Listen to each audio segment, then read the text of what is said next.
दोस्तों, एक रिसर्च के अनुसार दुनिया में रोजाना करोड़ों लोग किसी न किसी बीमारी का शिकार होते हैं और इन्हीं लोगों की अलग अलग बीमारियों का पता लगाने के लिए डॉक्टर्स अलग अलग टेस्ट करते हैं ताकि बीमारियों का सही पता लगाकर उसका इलाज किया जा सके। और इन्हीं टेस्ट में से एक टेस्ट होता है MRI स्कैन।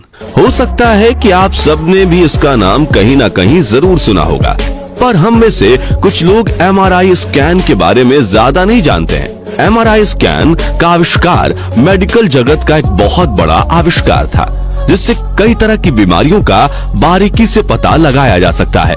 लेकिन साथियों, आप शायद इस बात को नहीं जानते, किसी MRI स्कैन से व्यक्ति की जान भी जा सकती है। शरीर की जांच के लिए बनी यह मशीन कई बार भयानक और जानलेवा भी साबित हो जाती है।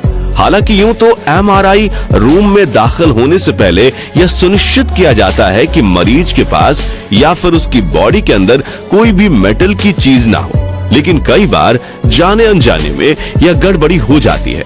यदि MRI स्कैन के दौरान मरीज के शरीर में अगर कोई मेटल यानी धातु की चीज रह जाती है तो यह मरीज के लिए खतरनाक साबित हो सकता है, क्योंकि MRI स्कैन के बीच में इन मेटल्स यानी धातु के टुकड़े को चुंबक बहुत तेज गति से अपनी ओर खींचेगी, जिससे शरीर को बहुत गंभीर चोट पहुंच सकती है, यहाँ तक कि जान भी जा सकती है। साथियों, MRI स्कैन आने के बाद मेडिकल लाइन में एक अलग ही भूचाल आ गया है। इस स्कैन ने पिछले कुछ सालों से डॉक्टर्स का काम आसान कर दिया है। डॉक्टरों द्वारा MRI टेस्ट करवाने के लिए तब कहा जाता है जब उसके अंदर मौजूद बीमारियों का पता साधारण एक्सरे या CT स्कैन के माध्यम से नहीं लग पाता है। आज के समय में अधिकतर डॉक्टर मरीज की हर बीमारी का पता लगाने के लिए MRI स्कैन का ही इस्तेमाल करते हैं, और ऐसा इसलिए क्योंकि MRI स्कैन मरीज के हर बीमारी का पता बिल्कुल सटीकता से लगाने में सक्षम है। आज MRI स्कैन किसी भी बीमारी का पता लगाने का सबसे आसान तरीका बन चुका है, इसलिए डॉक्टर्स ज्यादातर मरीजों को MRI स्कैन करने की सलाह देते हैं। ऐसे में आपके मन में कभी ना कभी यह सवाल जरूर आया होगा कि आखिर यह MRI स्कैन होता क्या है और इसे कैसे किया जाता है, या फिर इसे करवाने से कोई नुकसान तो नहीं है।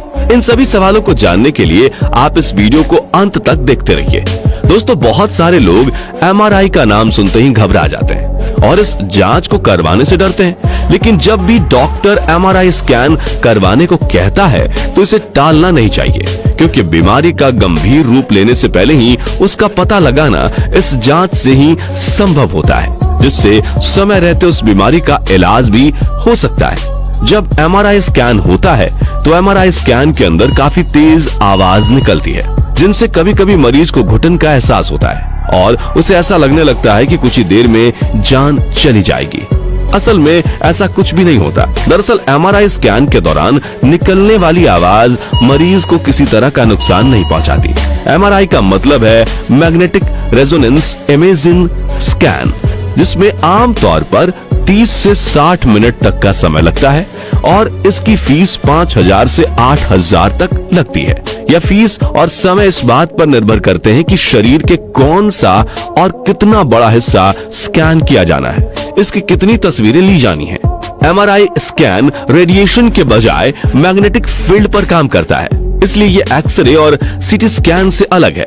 MRI स्कैन में पूरे शरीर में जहां जहां हाइड्रोजन होता है उसके स्पिन यानी कि घूमने से एक इमेज बनती है। शरीर में 70% पानी होता है, इसलिए हाइड्रोजन स्पिन के जरिए बने इमेज से शरीर की काफी दिक्कतों का पता लगाया जा सकता है। दिमाग, घुटने, रीढ़ की हड्डी जैसे शरीर के अलग अलग हिस्सों में जहां कहीं भी सॉफ्ट टिश्यू होती है, उनका अगर MRI स्कैन होता है तो हाइड्रोजन स्पिन से इमेज बनने के बाद ये पता लगाया जाता है कि शरीर के उन हिस्सों में कोई दिक्कत है या नहीं, यदि है तो कितनी है। क्या करनी होती है MRI स्कैन के पहले कोई तैयारी? साथियों, आमतौर पर MRI स्कैन वाले दिन आप खा पी सकते हैं और दवाएं भी ले सकते हैं। कुछ मामलों में स्कैन से 4 घंटे पहले तक ही खाने को कहा जाता है ताकि 4 घंटों की फास्टिंग हो सके, और कुछ लोगों को अत्यधिक पानी भी पीने को कहा जाता है।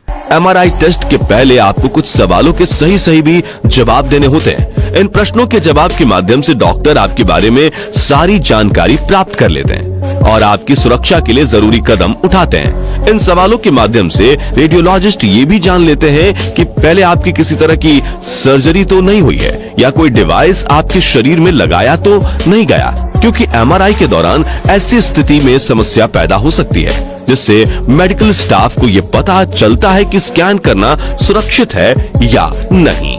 ये जानकारी देने के बाद मंजूरी भी मांगी जाती है कि आपका स्कैन किया जाए या नहीं, क्योंकि एमआरआई स्कैन ताकतवर मैग्नेटिक फील्ड पैदा करता है। ऐसे में उसके भीतर जाते वक्त शरीर पर कोई मेटल ऑब्जेक्ट नहीं होना चाहिए। घड़ी, ज्वेलरी जैसे नेकलेस या झुमके, पियर्सिंग, नकली दांत जिनमें धातु का इस्तेमाल होता है, सुनने की मशीन, विग, क्योंकि कुछ में धातु के टुकड़े होते हैं। एमआरआई कराने वाले कमरे के बाहर आपको ये लिखा मिलेगा कि दिल में पेसमेकर लगा हो या फिर शरीर में कहीं भी न्यूरो सिमुलेटर लगा हो तो स्कैन ना कराएं। एमआरआई की मशीन 3 तरह की होती है, 1 टेस्ला, 1.5 टेस्ला और 3 टेस्ला।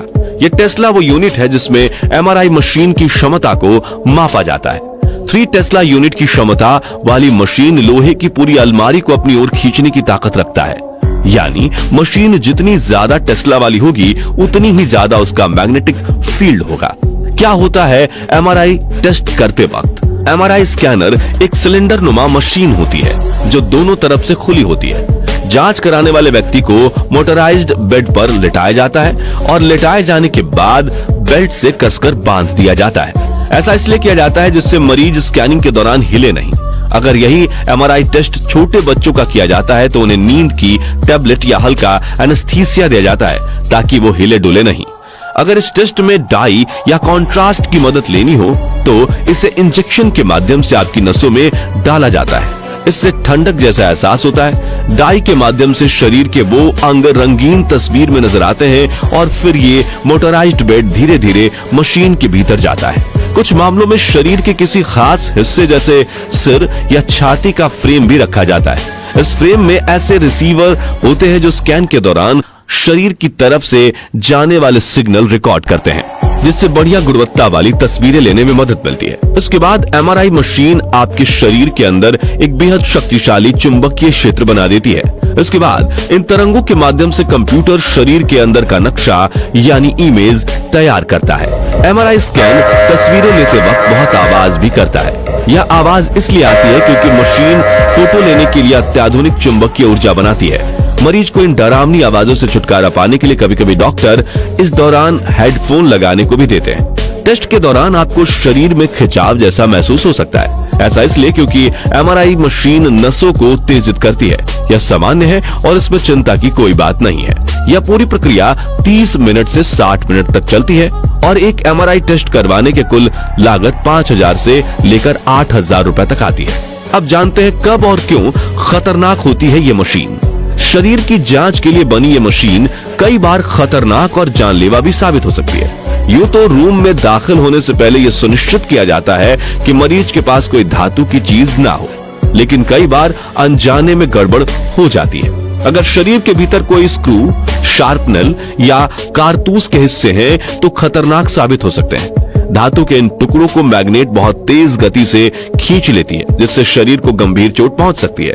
इसके अलावा मेडिकेशन पैच, खास तौर से निकोटीन पैच लगाकर स्कैन रूम में जाना सही नहीं है, क्योंकि उसमें एल्यूमिनियम के कुछ अंश होते हैं। स्कैनर के चलने के वक्त ये पैच गर्म हो सकते हैं, जिससे मरीज जल सकता है। तो फ्रेंड्स, आज के वीडियो के लिए बस इतना ही। अगर आपको ये वीडियो पसंद आया हो तो इसे लाइक और शेयर करें। ऐसे इंपॉर्टेंट और नॉलेज वाले वीडियो के लिए इस चैनल को सब्सक्राइब और फेसबुक पेज को फॉलो जरूर करें। धन्यवाद।